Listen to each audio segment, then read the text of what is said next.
आज की वीडियो में हम जानेंगे टर्म इंश्योरेंस के बारे में। जो लोग पूछते हैं मोस्टली सवाल, वो क्या है, किस तरह से टर्म इंश्योरेंस काम करता है और क्या क्या आपको देखना चाहिए अगर आप टर्म इंश्योरेंस पॉलिसी लेने जा रहे हैं।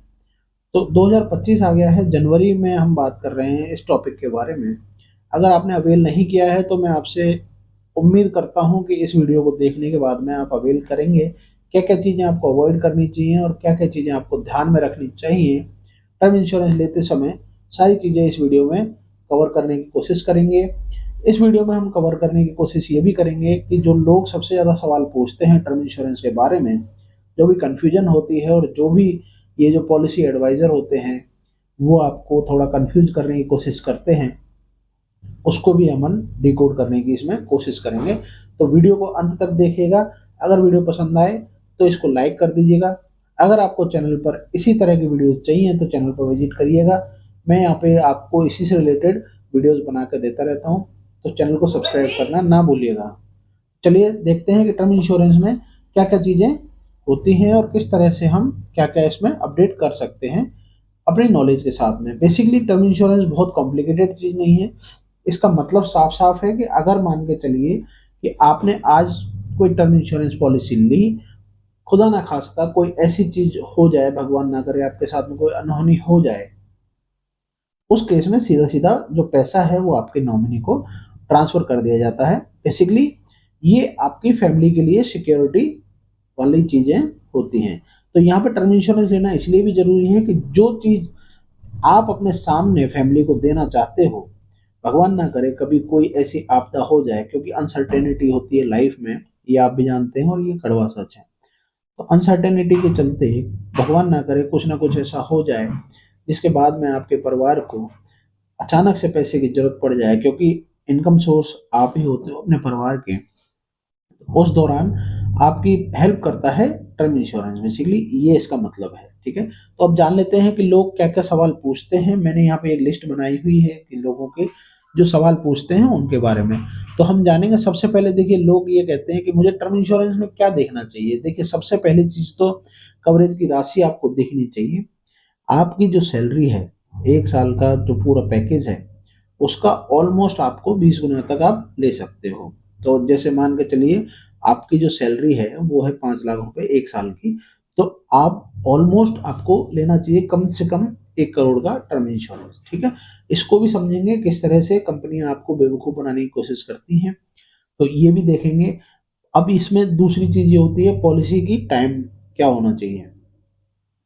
लोग ये बहुत पूछते हैं कि भैया मैंने पॉलिसी तो मैं लेना चाह रहा हूँ लेकिन टाइम क्या लूँ। अब कंपनी कहती है कि 100 साल का भी ले लो, लेकिन सबसे अच्छी चीज ये है कि आपको मैक्सिमम टू मैक्सिमम 65 ईयर्स का लेना चाहिए, क्योंकि टर्म इंश्योरेंस पॉलिसी की दूसरा ये सच्चाई है कि ये तब लिया जाता है कि जब आपकी फैमिली आपके ऊपर डिपेंडेंट है। जब 65 साल के आप हो जाएंगे और आपके बच्चे जो है वो इस लायक हो जाएंगे कि आपको डिपेंडेंसी की जरूरत नहीं पड़ेगी, ठीक है, तो उस समय तक लेने की जरूरत क्या है, 100 साल तक। तो मैक्सिमम आप 65 साल तक लें। अब सीधा सा यहाँ पे फंडा है कि भैया 65 साल तक नहीं कुछ हुआ तो अच्छी बात है, नहीं मिलेगा कुछ भी, लेकिन कम से कम यूँ श्योरिटी है कि अगर आपको 65 साल के दरमियान कुछ भी कोई दिक्कत होती है तो आप एक यूँ हो कि हाँ मेरी फैमिली को किसी के सामने कोई दिक्कत नहीं आएगी, स्पेशली फाइनेंशियली रूप से। ठीक है, अब इंश्योरेंस कंपनी का कैसे चयन करें, सबसे बड़ा सवाल ये होता है। तो लोग यहाँ पे क्या करते हैं कि सर्च करते हैं और यहाँ पे सबसे सस्ता प्लान कोशिश करते हैं ढूंढने की। तो मैं यहाँ पे ये कहूंगा कि सबसे सस्ता प्लान के चक्कर में ना रहें। अभी आपको लग रहा है कि आपका भैया सस्ता प्लान है ये वाला, ये ले लेते हैं, लेकिन कंपनी के ब्रांड वैल्यू के ऊपर ही लें। जिन कंपनीज को आप अच्छे से जानते हैं, जैसे कि मैं 4-5 नाम भी ले देता हूँ अगर आप चाहें तो। एसबीआई हो गया, आईसीआईसीआई हो गया, टाटा आईआईजी हो गया। तो ये इस तरह की कंपनी है जो कि एक लंबी कंपनी है। कम से कम आपको उस समय पे मान के चलिए, आज तो जो आपने कम इंश्योरेंस वाला ले लिया, प्रीमियम वाला कंपनी, 65 साल की एज में जब, या फिर आपको जब जरूरत, अगर भगवान ना करे कभी जरूरत पड़ा, तो उस समय पे पता लगे कंपनी है ही नहीं जिस कंपनी से आपने सस्ते में लिया। आप यूँ खुश हो रहे हो कि मैंने तो प्लान ले लिया, लेकिन उस समय पे आपको पता लगा कंपनी तो है ही नहीं जिससे मैंने प्लान लिया था। ठीक है, तो यहाँ पे इंश्योरेंस कंपनी को अब चाहे 2 रुपये महंगा आ जाए, लेकिन आपको अच्छी कंपनी ही सर्च करनी चाहिए। अब ऑनलाइन वर्सेज ऑफलाइन में क्या अंतर है? देखो, ऑफलाइन लो या ऑनलाइन लो, इसमें दो चीजें हैं।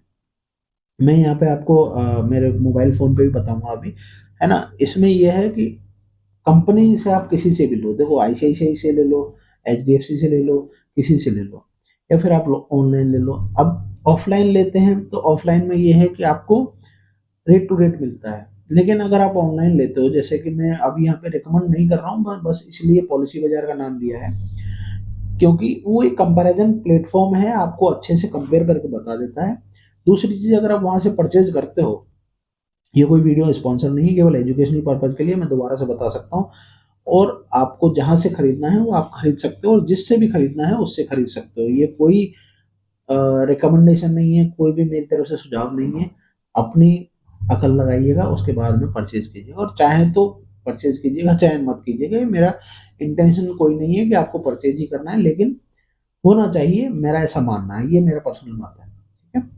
अब यहाँ पे सबसे बड़ी चीज ये आ जाती है कि भैया ऑनलाइन में हमें और क्या फायदा होता है। तो ऑनलाइन में देखिए, सबसे बड़ी चीज तो ये है कि कोई भी क्रिटिकल कंडीशन होती है तो पॉलिसी बाजार जो है, जैसे मैं पॉलिसी बाजार का नाम इसलिए ले रहा हूँ क्योंकि आज के टाइम में बहुत फेमस है।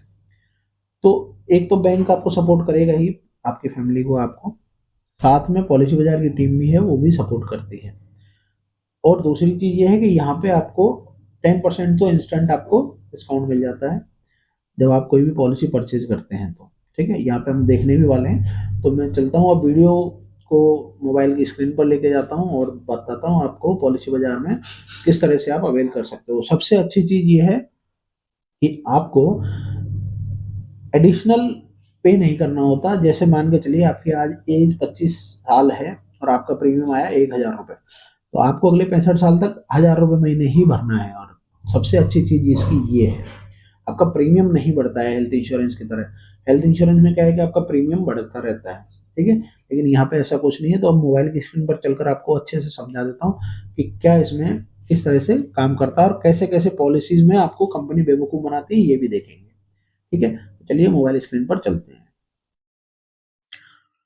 जैसा कि आपको दिखाई दे रहा होगा, मैं आ चुका हूँ मेरे मोबाइल की स्क्रीन पर, और यहाँ पे मैंने पॉलिसी बाजार का ये एप्लीकेशन जो डाउनलोड किया हुआ है वो मैंने ओपन कर लिया है। अब यहाँ पे आप देखेंगे तो मैं टर्म इंश्योरेंस यहाँ पे चूज कर लेता हूँ। अब मैंने यहाँ पे नाम ऐसे ही डाल दिया है, मेरे एक मित्र हैं, उनकी एज मैंने डाल दी है 7 जून 1996, मतलब 28 साल की एज है। हम यहाँ पे कंटिन्यू करेंगे, कंटिन्यू हो रहा है। अब यहाँ पे सैलरीड है ये, इनकी सैलरी जो है वो यहाँ पे 10 लाख से 14 लाख रुपए के बीच में है। कॉलेज ग्रेजुएट हैं, एवं है, कोई तंबाकू वगैरह तो अभी शौक नहीं है। तो अभी यहाँ पे प्लान्स देख लेते हैं।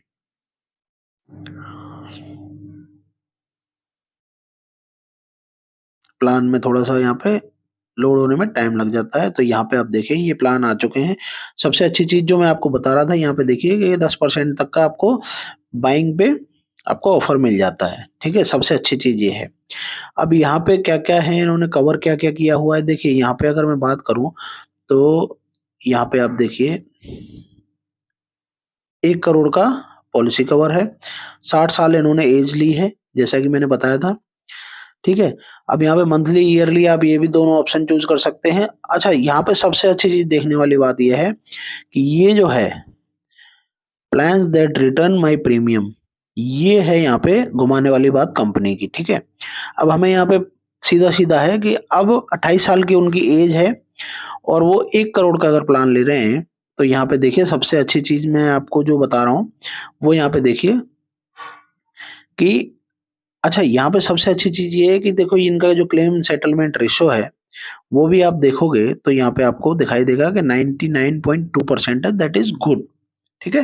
यहाँ पे बहुत अच्छा है क्लेम सेटलमेंट रेशो, और मात्र 910 रुपए महीने में 1 करोड़ का कवर कर रहे हैं। हर महीने आपको 10%, 910 रुपए आपको देना ही देना है, ठीक है। तो यहाँ पे सबसे अच्छी चीज देखने वाली बात यह है कि अभी हम तो यहाँ से अवेल कर सकते हैं इजीली, एचडीएफसी का ले सकते हैं या एक्सिस का ले सकते हैं, जिसका भी अपन को लेना है, ठीक है। ऑलमोस्ट प्रीमियम ऑलमोस्ट वही है, 100-200 रुपए का फर्क होता है। अब हम यहाँ पे बात कर लेते हैं कि कंपनी हमको कैसे बेवकूफ़ बनाती है। अब यहाँ पे आपको एक दिखाई दे रहा होगा, मैं आपको यहाँ पे टिक करके बता देता हूँ। Plans that return to my premium, मतलब अगर मुझे कुछ नहीं होता है तो मुझे पैसा वापस मिल जाए। ये 65 साल का जो 60 साल का जो मैंने एज लिया है क्राइटेरिया, तो यहाँ पे जैसे हम टिक करते हैं ना, यहाँ पे ये प्रीमियम बढ़ा देते हैं। देखो, ये देखिए यहाँ पे कितना हो गया, 2138 रुपए।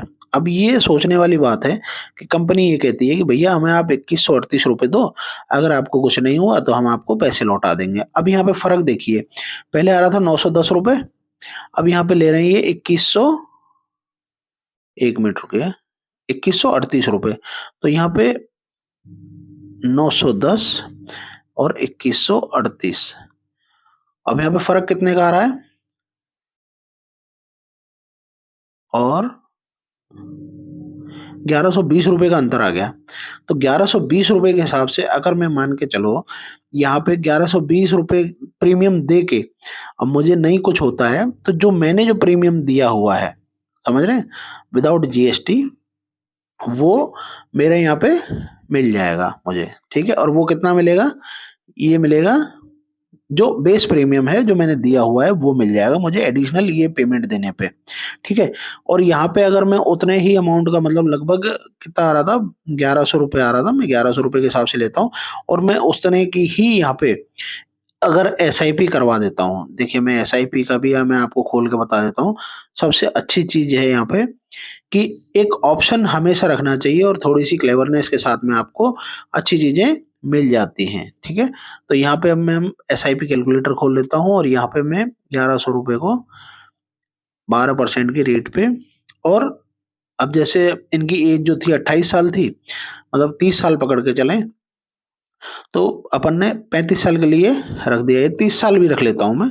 तो 30 साल में ये मेरा जो अमाउंट हो रहा है वो हो रहा है लगभग 38 लाख रुपए, ठीक है। वो मुझे बिना ही किसी उसके मिल रहा है, ठीक है। तो क्यों ना मैं ये जो रेस्ट अमाउंट है उसे कहीं म्यूचुअल फंड में इन्वेस्ट करूं, ज्यादा बेहतर होगा मेरे लिए, ठीक है। तो मेरा समझाने का मतलब ये है कि कंपनी इस तरह से आपको बेवकूफ बनाती है, ठीक है। अब यहाँ पे साहब, यहाँ पे जो है ये ऑप्शन दे रखा है, आप देखेंगे तो यहाँ पे दे रखा है 100 साल तक का, तो भैया 100 साल तक का ले लो, और प्रीमियम यहाँ पे देखिए कितना बढ़ा दिया इन्होंने, 1957 रुपए कर दिया। तो भैया मैं क्या करूंगा, उसका कोई मतलब ही नहीं है, ठीक है। तो आप समझिए इस चीज को, और आई होप आपके काफी सारे सवालों के मैंने यहाँ पे जवाब दे दिए होंगे। अगर कोई और भी सवाल है तो आप यहाँ पे कमेंट बॉक्स में लिख सकते हैं। आई होप आज की वीडियो आपको अच्छी लगी होगी। आज की वीडियो में इतना ही, धन्यवाद।